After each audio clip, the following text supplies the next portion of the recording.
It still doesn't feel real even months later. I keep replaying the moment in that courtroom, my dad sitting tall in the witness chair, swearing to tell the truth asterisk and then choosing not to. That was the moment I realized something in our family was broken beyond repair. Before that day, I thought loyalty and justice could exist in the same room. I thought my dad would always protect me, would always do what was right.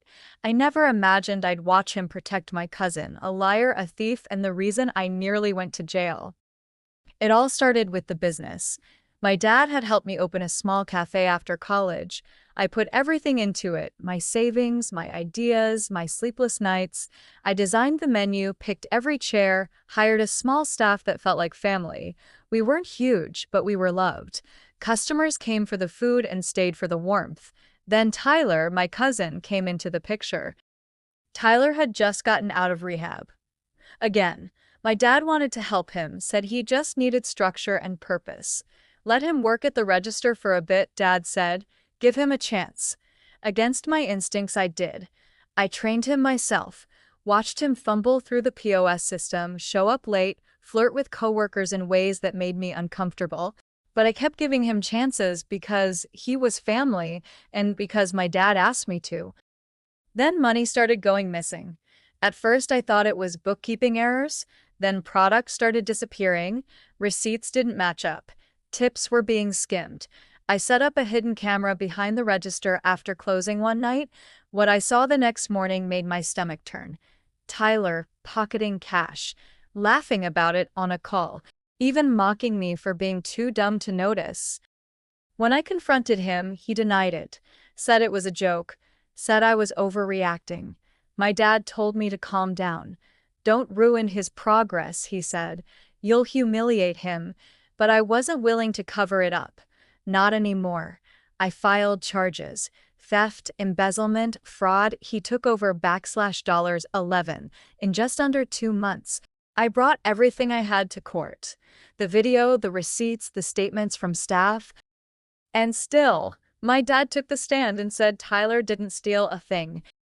He said he had taken the money to pay off a vendor and had forgotten to leave a note, that Tyler had worked overtime, unpaid, that I was emotional, paranoid, and unwilling to give people grace. My own father made me sound like some unhinged boss obsessed with punishing people. The judge dismissed the charges for lack of credible evidence. My cousin walked out of that courtroom with a smirk. I walked out with nothing. I lost my cafe 2 months later. Word got around. No one wanted to support a place with family drama and legal issues.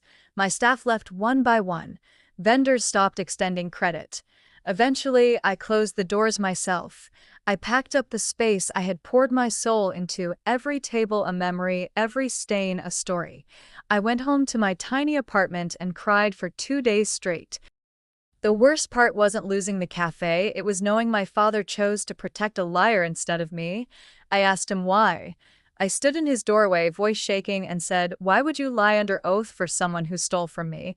He looked tired, old, but his words felt like a knife, because he needed saving more than you did. That's when I knew my value had always been in my strength, my self-sufficiency. To him, I didn't need protection because I could survive. Tyler? He was always the screw-up, the one they scrambled to fix. I was the safe bet, the one they used to make up for his failures. I haven't spoken to my father since. I didn't go to Thanksgiving. I skipped Christmas.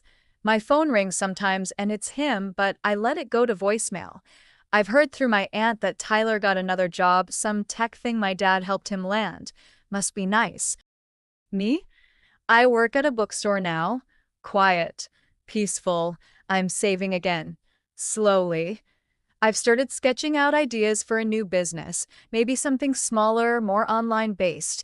I don't know if I'll ever trust someone to work beside me again, but I know I'll never let myself be gaslit by people who are supposed to love me. Sometimes people say family is everything, that blood is thicker than water, but they forget the second part of that quote, the full one. The blood of the covenant is thicker than the water of the womb. It means chosen bonds can be stronger than birth ties. And I'm learning that now. I'm building new bonds with friends who showed up when I broke down, with customers who still write to ask where I went, with a version of myself that no longer needs anyone's permission to believe her own truth. I lost everything, but I gained clarity, and that might be the first step to finally winning something that's mine.